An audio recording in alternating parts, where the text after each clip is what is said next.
કેન્દ્રીય ગૃહમંત્રી અમિત ભાઈ કોલકાતા પહોંચ્યા હતા। અમિત ભાઈ શાહનું એરપોર્ટ ખાતે અહીંયા સ્વાગત કરવામાં આવ્યું હતું। શુભેન્દુ અધિકારીએ અમિત ભાઈનું સ્વાગત કર્યું હતું। અમિત ભાઈને પશ્ચિમ બંગાળના ઓબ્ઝર્વર બનાવવામાં આવ્યા છે। કોલકાતામાં ભાજપ ધારાસભ્ય દળની બેઠક મળવાની છે, ત્યારે કોલકાતાના વિશ્વ બંગલા કન્વેન્શન સેન્ટરમાં બેઠક મળવાની છે। પશ્ચિમ બંગાળના મુખ્યમંત્રીના નામની સત્તાવાર જાહેરાત થવાની છે।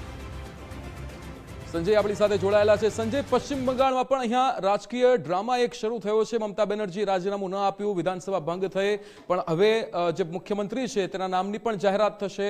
અહીંયા ઓબ્ઝર્વર બનાવવામાં આવ્યા છે અમિતભાઈને। શું છે આખું માહોલ અત્યારે પશ્ચિમ બંગાળનો? જે પશ્ચિમ બંગાળમાં જે ચિત્ર હતું એ વિક્રમ સ્પષ્ટ થઈ ચૂક્યું છે કે પશ્ચિમ બંગાળની અંદર ભાજપની સરકાર બનશે।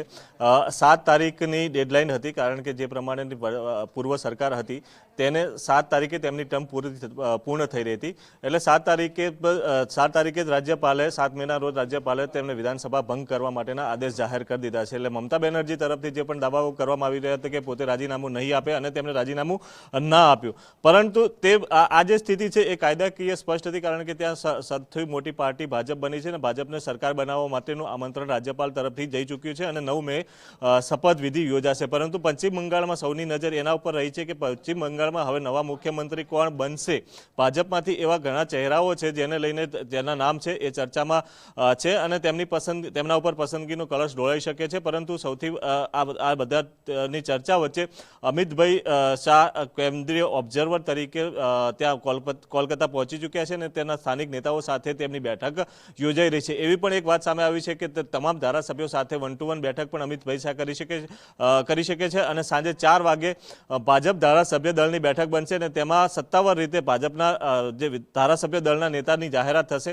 આ નેતાઓના જે કોણ બની શકે છે તેના ઉપર ચર્ચા ચાલી રહી છે, જેમાં શુભેન્દુ અધિકારી સૌથી પ્રબળ દાવેદાર માનવામાં આવી રહ્યા છે અને એ પશ્ચિમ બંગાળની ચૂંટણીમાં ભાજપનો ચહેરા તરીકે પણ તેઓ પ્રસ્થાપિત થઈ ચૂક્યા છે।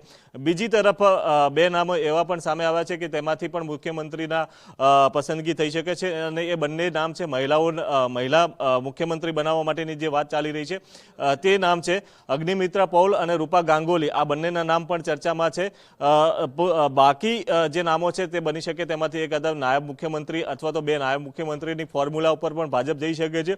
કેટલાક એવા નેતાઓ છે કે જે પહેલા કેન્દ્રમાં રહી ચૂક્યા છે અને કેન્દ્ર બાદ હવે તેઓ વિધાનસભાની ચૂંટણી લડ્યા હતા અને તેમને ફરીથી તેઓ ચૂંટાઈને આવ્યા છે અને તેમને પશ્ચિમ બંગાળની સરકારમાં પણ સ્થાન મળી શકે છે। વિક્રમ, બિલકુલ સંજય, સમગ્ર માહિતી સાથે જોડાવા બદલ આપનો આભાર।